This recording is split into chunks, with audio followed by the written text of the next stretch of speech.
ये 19 साल का लड़का इतना हरामी है कि ये अपने घर की सभी औरतों के भटूरे फुला देता है और इस काम में उन सभी लड़कियों और औरतों को बहुत मजा आ जाता है। वो एक एक करके घर की सारी औरतों को प्रेग्नेंट कर देता है। छोटा जॉनी सिंस यहाँ अपनी छुट्टियों में आया है, ये अपनी स्कूल की छुट्टियां खत्म होने के बाद यहाँ से चला जाता है। कहानी की शुरुआत में हम रोजर नाम के लड़के को देखते हैं जो गर्मियों की छुट्टी में अपने घर जा रहा था। रोजर को लेने के लिए उसके घर की एक मेड आई थी जिसका नाम मिस लपीते था। मिस लपीते के साथ रोजर को बहुत मजा आ रहा था क्योंकि मिस लपीते के पपीते बहुत उछल रहे थे। मिस लपीते भी ये समझ चुकी थी कि रोजर उसके पपीतों को देखकर खुश हो रहा है। वो भी रोजर को खुश करने में कोई कसर नहीं छोड़ती है। घर पर आने के बाद रोजर अपनी माँ से मिलता है। तभी वो रोजर से बोलती है कि तुम्हारी पैंट पर ये दही कहाँ से गिर गया। तो रोजर को याद आता है कि मिस लपीते के पपीते को देखने में उसके छोटे उस्ताद ने उल्टी कर दी थी। तभी रोजर की मासी मार्गरेटा पैंट को साफ कर देती है। इसके बाद रोजर उसकी छोटी बहन बार्ता से मिलता है। कुछ देर बाद बार्ता रोजर को जंगल में लेकर जाती है जहाँ पर इनको मिस लपीते मिलती है और ये दोनों बातें करने लगते हैं और बार्ता यहाँ से चली जाती है।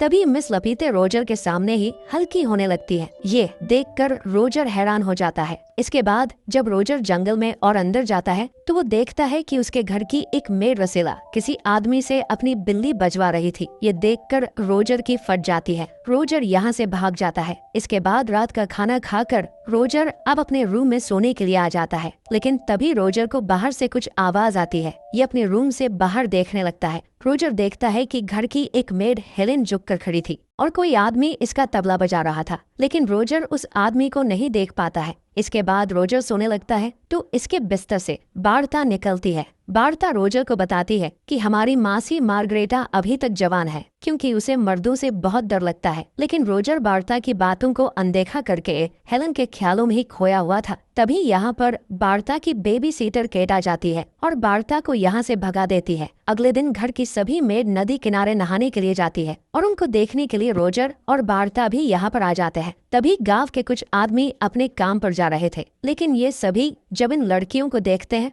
तो ये सभी यहाँ पर रुककर अपना पप्पू इनको दिखाते हुए उनके सामने ही हल्के होने लगते हैं। इतना सब कुछ देखने के बाद ये मेड कहाँ पीछे हटने वाली थी, इसलिए ये सभी मेड भी अपना तबला इनको दिखा देती है। इसके बाद हम देखते हैं कि घर पर रोजर के पापा और उसकी बड़ी बहन एलिसा आती है। रोजर बहुत टाइम बाद उसकी बड़ी बहन से मिला था। एलिसा सभी से अच्छे से मिलती है, लेकिन रोजर से ये ठीक से बात नहीं करती है। इसके बाद बार्ता रोजर से बोलती है कि आज हमारी मासी मार्गरेटा फादर के सामने अपने गुनाह कबूल करने वाली है, इसलिए ये दोनों चर्च में जाते हैं और ऊपर जाकर छुप जाते हैं। कुछ देर बाद चर्च में रोजर की मानसी मार्गरेटा आती है और पादरी से अपने गुनाह कबूल करती है। मार्गरेटा पादरी से बोलती है कि जब से रोजर यहाँ पर आया है वो बार बार मेरे सपने में आता है। एक दिन जब मैं रोजर को नहला रही थी तो अचानक से उसका हैंडपंप बड़ा हो गया और रोजर को ऐसे देखकर मुझे शर्म आ गई और तब मुझे समझ आया कि अब रोजर एक मर्द बन चुका है। तभी रोजर पादरी के ऊपर गिर जाता है।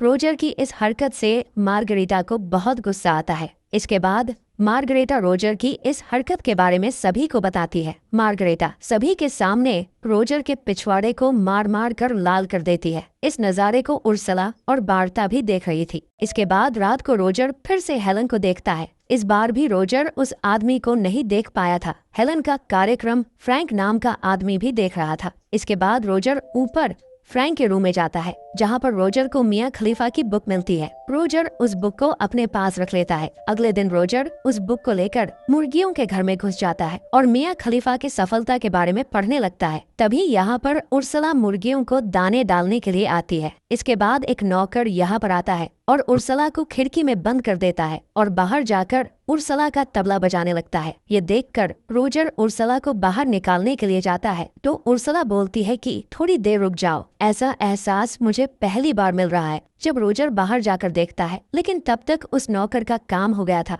इसके बाद जब रोजर घर के अंदर जाता है तो वो एलिसा की बुक को मियाँ खलीफा की बुक से बदल देता है और यहाँ से बाहर चला जाता है। जब एलिसा मियाँ खलीफा के कान के बारे में पढ़ती है तो उसे भी मजा आ जाता है, इसलिए एलिसा बाहर जाकर बुक को पढ़ने लगती है। अगले दिन एक आदमी सभी को बताता है कि जर्मनी ने फ्रांस पर हमला कर दिया है, इसलिए सभी आदमियों को सेना में जाना पड़ेगा और रोजर के घर के सभी आदमी रेडी होकर जंग में जाने के लिए यहाँ से निकल जाते हैं और सभी औरतें अपने अपने आदमियों को विदा कर देती है। अब रोजर का रास्ता बिल्कुल साफ था। और ये एक एक करके सभी का तबला बजा देगा। सबसे पहले रोजर उर्सला के पास जाता है। उर्सला रोजर से मदद मांगती है और रोजर को ऊपर वाले रूम में लेकर जाती है। अब यहाँ पर रोजर का रास्ता बिल्कुल साफ था, इसलिए रोजर इस मौके को बिल्कुल भी नहीं छोड़ने वाला था। लेकिन बेचारे रोजर को उर्सला की अनबॉक्सिंग करने नहीं आ रही थी, लेकिन उर्सला रोजर की पूरी मदद करती है। इसके बाद रात को मार्गरेटा जब अपने रूम में सोने के लिए जाती है तो इसके रूम में पहले से ही रोजर था। रोजर उसकी मासी मार्गरेटा से बोलता है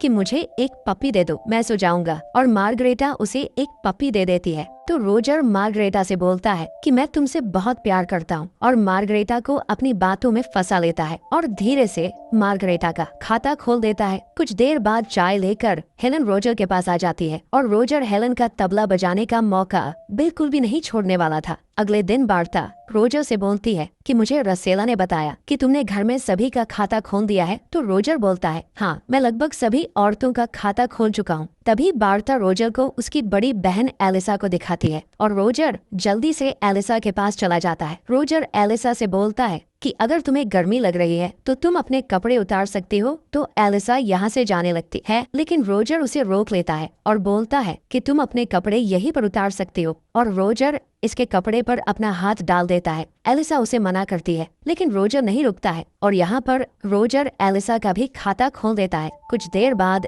एलिसा यहाँ से जा रही थी, तब वार्ता एलिसा को देखकर समझ जाती है कि रोजर ने एलिसा के साथ क्या किया है। इसके बाद रात को हेलन और रसेला रोजर के पास आती है और दोनों का काम होने के बाद ये चली जाती है। कुछ देर बाद रोजर की मासी मार्गरेटा अंदर जाती है और अब रोजर के बारे में सभी को पता चल गया था। कुछ दिन बाद एलिसा रोजर को बताती है कि मैं प्रेग्नेंट हूँ और अगर ये बात माँ को पता चली तो हमारी खैर नहीं। इसके बाद हम देखते हैं कि युद्ध खत्म हो गया था और सभी मर्द घर पर आ गए थे। इसके बाद रात को रोजर के पास उर्सला आती है और बोलती है कि मैं प्रेग्नेंट हूँ, लेकिन इस चीज से उर्सला को कोई प्रॉब्लम नहीं थी। उर्सला के जाने के बाद रोजर के पास मार्गरेटा आती है और ये भी यही बोलती है कि मैं भी प्रेग्नेंट हूँ। तो रोजर उससे बोलता है कि तुम फ्रैंक से शादी कर सकती हो और इसके बारे में किसी को पता भी नहीं चलेगा, और मार्गरेटा रोजर की बात मान लेती है। कुछ दिन बाद मार्गरेटा फ्रैंक से शादी कर लेती है और उर्सला भी किसी आदमी से शादी कर लेती है। इसके कुछ महीने बाद हम देखते हैं कि घर की सभी औरतों के भटूरे फूल जाते हैं। इसके बाद रोजर की छुट्टियां खत्म हो जाती है और रोजर यहाँ से जाने लगता है। हेलन रोजर से बोलती है कि मैं भी प्रेग्नेंट हूँ और मुझे तुम्हारे छोटे उस्ताद की बहुत याद आएगी। इसके बाद रोजर हेलन को अलविदा बोलकर गाड़ी में बैठ जाता है और यहाँ से चला जाता है।